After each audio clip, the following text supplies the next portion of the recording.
encore eu un problème de batterie, donc elle sera en deux parties. Donc alors, j'en étais. Ah, donc que je me suis intéressé à l'histoire du catch, donc alors parce que le catch, ça a toute son histoire. Je veux dire, un match des années 80 ressemble pas du tout à un match des années 2000. Il y a eu toute son évolution, tous ces styles apportés, ces genres de catcheurs, ces top stars, toutes ces grosses storylines, ces gros pay-per-view, c'est toutes ces ères différentes aussi. Donc le style de catch a énormément évolué. Et donc aussi, j'adore m'intéresser à toutes les époques, voir ce qui se faisait, voir pourquoi telle fédération a marché à tel moment, pourquoi tel catcheur est devenu aussi important, et voilà, regarder tout simplement des anciens matchs qui se montrent énormes, même avec le temps, pour le point de vue que j'ai évoqué précédemment. Il y en a beaucoup des gros matchs de catch. Enfin, je veux dire, c'est pas ce qui manque à travers l'histoire, c'est énorme. Donc voilà, du fait que le catch ait son histoire et ses gros moments dans le passé qu'on peut revivre, c'est aussi quelque chose que j'ai énormément aimé et que vous allez dire, c'est pas logique, mais dans un sport, quand on va aimer un sport, la plupart du temps, il y aura peu d'intérêt à s'intéresser au passé, alors que le catch, non. Il y a énormément de choses qui valent le coup d'être regardées, quoi. Vous tapez dans l'indie, dans le japonais, dans le mainstream, même avant que vous ayez vu tous les gros matchs et tous les gros moments où tout ce qu'il y avait à voir, tout simplement, vous en avez des heures. Enfin voilà, quoi.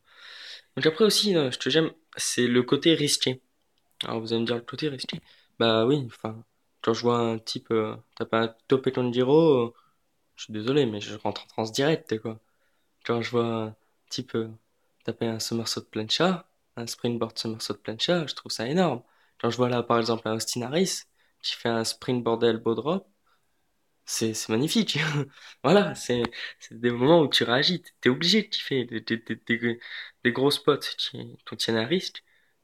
Ton cœur, il est à fond avec eux.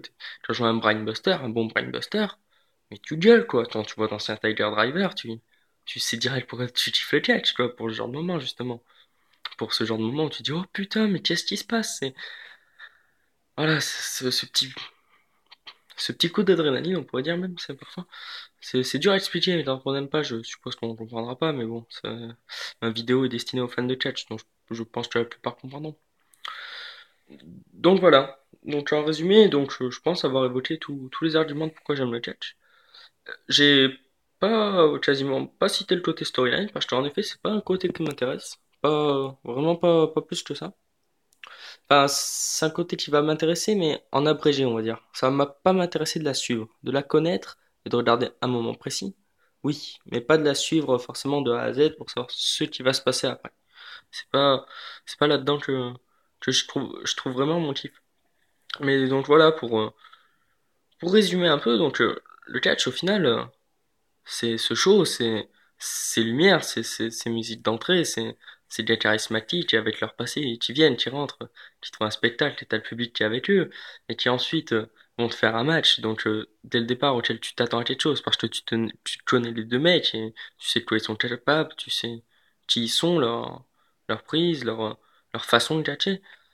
Et donc tu sais qu'il va y avoir cet affrontement. Et au final, après t'as donc ces deux types qui vont réussir à te chorégraphier un combat pour lui donner un sens, à montrer qui vaut quoi, qui fait quoi, qui a quel rôle, et qui vont ensuite, bon, le public il va voir ça, il va dire oh putain, il y a Austin Harris qui domine Sabian sur le côté technique, mais Sabian il va revenir avec du high fly un peu, là il prend cher par exemple, parce que c'est ça le type de la Ring of Honor, ils sont en guerre avec la CZW quoi. Enfin, bref, c'était un exemple tout con, mais donc le public va accrocher au match parce qu'il va avoir un sens, donc de ces deux mecs qui se battent.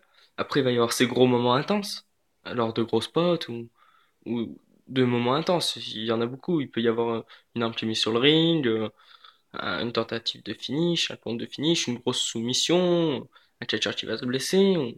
C'est risque, comme je dis, un bon brainbuster par exemple.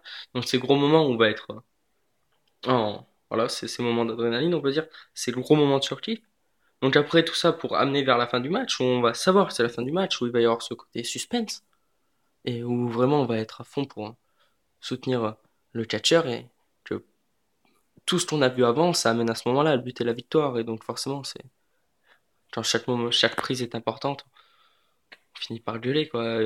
Pendant ce moment-là, t'as tout le public qui est à fond avec toi, et t'as ce catcheur aussi, t'as déjà pris cher pendant 15 minutes, et physiquement, il en peut plus, tu le vois qu'il est épuisé, donc forcément, c'est quelque chose d'énorme, quoi. C'est exceptionnel. Et tu sais que le mec, il a tout simplement souffert pour te faire réagir, et là, c'est le moment de la fin. Tu kiffes, après, t'as la victoire, ensuite tous les fans qui kiffent, et après, on repart pour un autre match ou un autre show.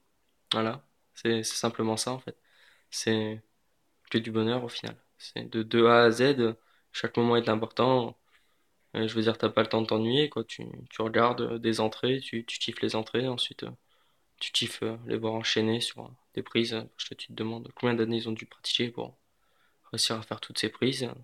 Tu les admires pour leur côté divertissement comme il fait là pour faire réagir la foule. Tu kiffes quand ils font des gros moments, des gros spots, des prises de risque. Enfin, je me répète, mais voilà, c'est tout ça en fait. Tu kiffes là parce que le type, tu vois, qui se prend des atémies, t'aimerais pas te les prendre. Tu te dis putain, c'est violent, faut être bon. Enfin voilà. Beaucoup de raisons d'aimer le catch, beaucoup plus que beaucoup d'autres choses. Enfin, le catch au final, c'est quand même quelque chose qui sait se montrer très complet. Parce que ouais, les types doivent se montrer très sportifs, doivent résister à la douleur, doivent se montrer divertissants. Ils ont plein de qualités, quoi. Enfin, des centaines. Donc voilà, c'était la vidéo simplement de pourquoi j'aimais le catch. Alors j'espère que vous aurez reconnu vos arguments, donc je le pense quand même. Si vous en avez d'autres, ben, dites-les moi et voilà. Pourquoi est-ce que toi là tu regardes la vidéo, pourquoi toi est-ce que tu aimes le catch? Tout simplement. Donc voilà, je vais vous laisser là-dessus, mais c'est vraiment une question que j'aimerais poser aux fans et que vous, voilà, vous ayez ma version à moi, donc de pourquoi je suis passionné du catch et pourquoi je le resterai, je pense parce que j'ai accroché et que souvent on dit qu'avec l'âge on change, mais honnêtement, j'ai bien évolué, même avec l'âge, et ça reste pareil quoi, enfin, ça reste quelque chose de magique. Donc voilà, à vos claviers, n'hésitez pas à me dire ce que vous avez pensé de ma vidéo, à mettre un j'aime, à vous abonner, ou à me proposer d'autres idées de vidéos. Voilà, à tous les fans de catch, merci, à la prochaine vidéo, et vivez pour votre passion.